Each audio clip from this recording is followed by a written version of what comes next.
Hey everyone, Poindexter here, and we continue our Royal Flying Corps career in the solitaire war game Western Front Ace. As mentioned at the beginning of the video, our pilot, Andrew Jordan, did receive credit for downing a German two-seater over the front in his last mission. A big thanks to those in the comments that pointed out this error. Our next series of patrols will be at the beginning of a new month, February 1970. First, we reshuffle the combat cards, and we check to see if any ground offenses are taking place, but there are none currently. Next, we roll for the number of contact patrols for this month, and we'll only be flying one contact patrol. We determine what our next patrol will be by rolling on the A1 mission chart, and it's a line patrol, requiring us to fly to the front and engage any enemy aircraft we encounter.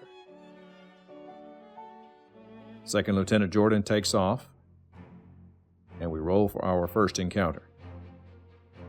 It's a 10, and we encounter no aircraft. Jordan proceeds to friendly territory, and we roll again for encounters. But no enemy aircraft are spotted. Jordan arrives over the front and begins his line patrol, and spots a flight of two-seaters in the area. The two-seaters are LVG C5s, identical in speed and agility to the Rumplers we encountered on our last patrol. We determine our starting orientation, and we begin combat with an advantage. Jordan will use his reflexes skill and fire an extended burst for good measure. Jordan fires a long burst at the LVG and riddles the German machine with 5 hits. The extended burst adds another 4 hits for a total of 9. Though only 5 hits cause damage, 2 are critical, with the controls and fuel tank hit, and the fuel tanks are leaking. The LVG goes defensive and performs a split S, which immediately takes him out of the fight, and the encounter ends. But there is a chance the LVG may still crash. We add +1 modifiers due to the controls and fuel tanks being 1 point short of destruction, so we'll need to roll an 8 or better for a successful crash. It's a 5, and the LVG manages to make it to safety. Second Lieutenant Jordan still has ammunition left, so he continues patrolling over the front and burns another endurance point. We roll for another possible encounter, and luck is with us as Jordan spots another two-seater. This flight consists of Rumpler C4s. We check for starting orientation, and Jordan begins combat with an advantage once again. This time, combat will be simultaneous, as we have already used our reflexes skill. Jordan will fire a regular burst this round. He lets loose on the Rumpler, but we draw a gun jam. Fortunately, our weapons maintenance skill overrides this effect, and we manage to score 3 possible hits. The Rumpler performs a side loop, improving his position by 1, but first we apply the 3 hits. 1 hit strikes canvas for no effect, but the 2 remaining hits strike both wing struts. We draw 1 more combat card for the Rumpler's rear gunner and refer to the defensive fire section at the bottom. And the gunner scores 3 hits on the pup. Luckily, all 3 hits strike canvas and have no effect. The Rumpler performs his side loop and is now head-on. We check for final initiative.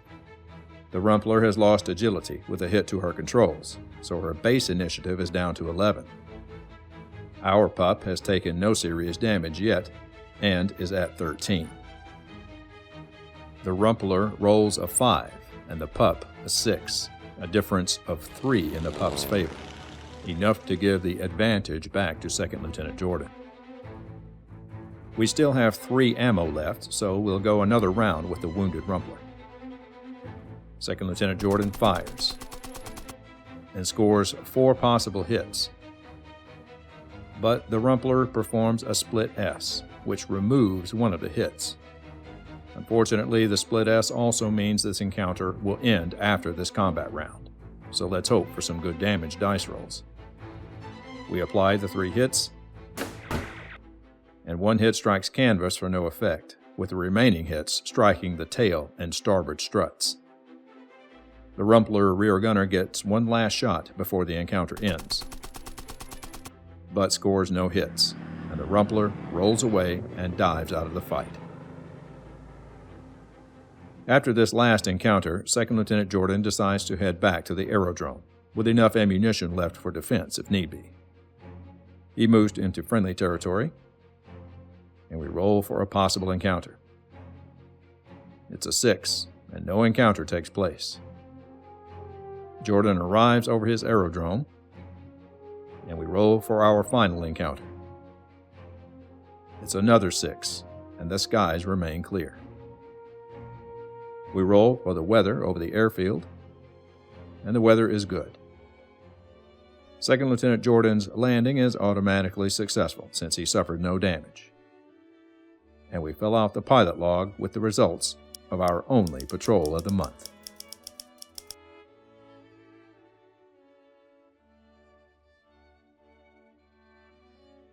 It's now March of 1917. We begin the new month by shuffling the combat cards. There are no ground offensive taking place in our sector, so we next determine how many contact patrols will be flying this month. And we'll be flying 3 patrols. Now we check to see what our first patrol of the month will be. It's a bomber escort mission. This requires us to escort a flight of bombers to enemy territory, but we cannot engage any enemy two-seaters along the way, only scouts. Second Lieutenant Jordan takes off, and we begin our escort mission. But no German scouts are encountered in the takeoff space. Jordan moves to friendly territory, and we check for encounters again. But no enemy aircraft are seen. The flight crosses into no man's land, and we roll for enemy presence. And we spot German scouts over the front. The enemy flight consists of Albatros D3s. We roll for starting orientation, and Jordan manages to gain the advantage over the Albatros, and we begin combat.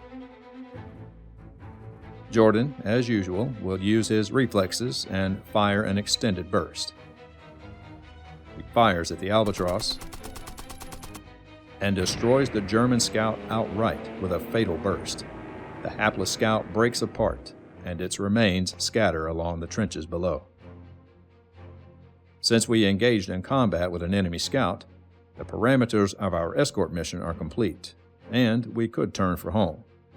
But we still have ammo left and no damage, so we'll press on with the mission. We continue into enemy territory, and we come up against another flight of German scouts, which consists of Albatros D2s. The D2 is slightly slower than the D3, and, more importantly, the pup has the edge in agility, which gives us a 1-point advantage in the initiative rolls. We now check for starting orientation, and the Albatros gets the jump on us and begins combat with the advantage. With Jordan at a disadvantage, he has a tough decision to make. We could use our advanced maneuver to negate one hit and gain a position on the German. We could perform a tight turn, which could potentially give us the advantage, but will most likely take more hits as a result. Or we could draw a defensive card and let fate decide the outcome. Since the advanced maneuver would only bring us to a head-on position, and another round of being at the mercy of the Albatros's twin guns, and a defensive card draw is no guarantee, we'll perform a tight turn, using our superior agility to hopefully turn the tables on the enemy and give us the advantage. The Albatross fires and scores 4 hits. Miraculously, only 1 hit causes damage, striking the port struts, with the remaining 3 striking canvas for no effect. The pup performs a tight turn and shifts 2 positions, giving the pup the advantage.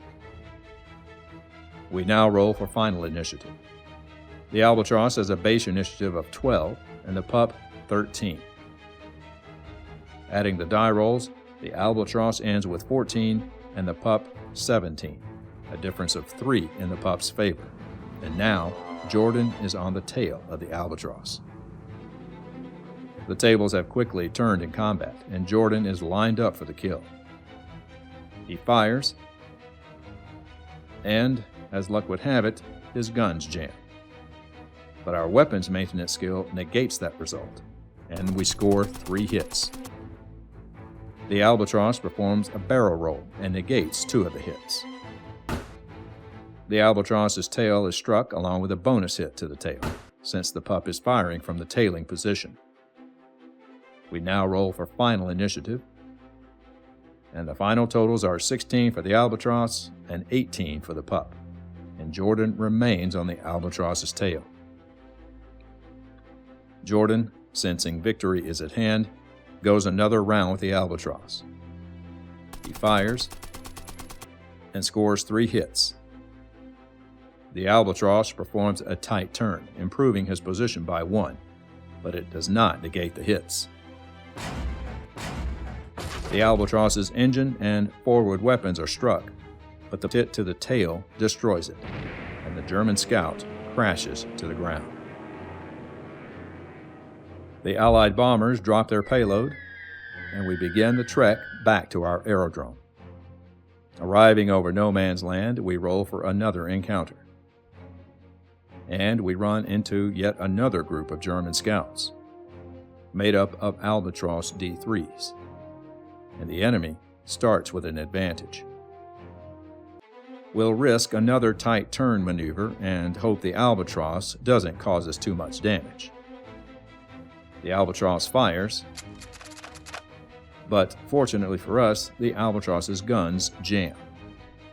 Our defensive tight turn now has us advantaged over the German scout. We roll for final initiative, and both scouts start with a base initiative of 13. The final results are 18 for the Albatross and 17 for the pup, a difference of 1 in favor of the German, but it's not enough to change position, and the pup still has the advantage.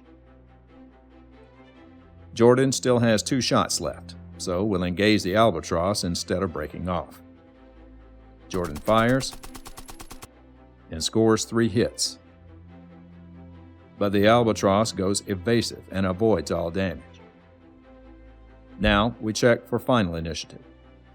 The Albatross's results are 15, while the pup rolls 19, a difference of 4 in favor of the pup, and Jordan is now on the Albatross's tail. Jordan will fire his last shot and hope for a good result. It lands 2 hits, but the Albatross pulls a bad move and loses a position, but we're already tailing the German scout, so the maneuver has no effect. We apply the 2 hits. The Albatross takes a bonus hit to the tail, a second hit knocks out the forward weapons, and the final hit strikes canvas for no effect. We now roll for final initiative. The Albatross's final score is 14, and the pup scores 16, a difference of 2, and Jordan remains on the Albatross's tail. Unfortunately, Jordan is now out of ammo, and will end the encounter, allowing the Albatross to escape. Jordan arrives over friendly territory, and we check for enemy encounters, and no enemy scouts are spotted. We arrive over our aerodrome and roll for our last encounter. And as luck would have it, a flight of German scouts is seen lurking near our field. The flight is made up of Albatross D2s, and the encounter begins head-on. We'll use our advanced maneuver, the Cuban 8, to negate one hit and gain a position shift. The Albatross fires and destroys our pup. But we'll use our lucky charm to draw another combat card for a hopefully different result. But Jordan's luck runs out. The second card has another destroyed indicator. Jordan's pup is shot down, killing him in the crash. Second Lieutenant Andrew Jordan is posthumously awarded the Military Cross for downing 2 aircraft in one sortie, giving him another prestige point. With 3 victories, all achieved in a short amount of time, we bid farewell to another promising young pilot. It's a hard loss as we witness yet another World War I pilot succumb to the brutality of the Great War in the air. Second Lieutenant Jordan's last mission was the best one during his short career, downing 2 aircraft in one mission. But his good fortune ran out within sight of his aerodrome, shot down by enemy scouts lurking near the field. But we're still not done fighting the air war. In our next video, we'll begin yet another career with a French pilot. After all, there are still other nations to try, and the war isn't over yet. Thanks for watching, and we'll see you on the next patrol.